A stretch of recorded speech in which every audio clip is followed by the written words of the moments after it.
तभी घर से बाहर। मरकजी वजीर डॉक्टर हर्षवर्धन ने दिल्ली के आरएमएल अस्पताल का आज दौरा किया और वहां ऑक्सीजन प्लांट्स का जायजा लिया।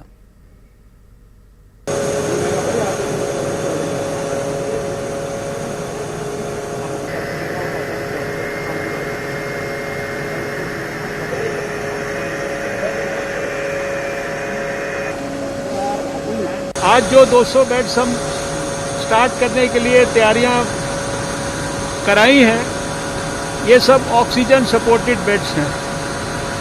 इससे भी ज़्यादा संतोष की बात यह है कि एक रिकॉर्ड टाइम में, पिछली बार भी जब मैंने लेडी हार्डिंग में आपके साथ मुलाकात की थी तो मैंने जिक्र किया था कि सभी अस्पतालों में और देश भर में अनेक प्रकार की व्यवस्थाएं ऑक्सीजन के जनरेशन को सुदृढ़ करने के लिए सरकार कर रही है।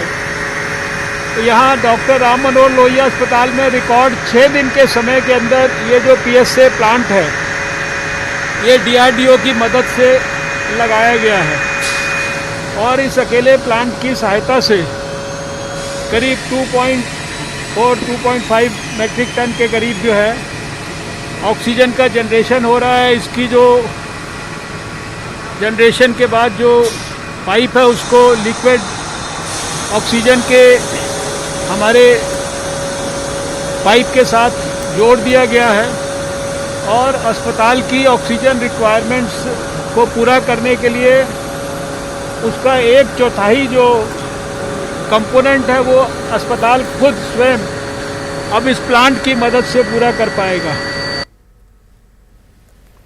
बिहार में कोरोना का कहर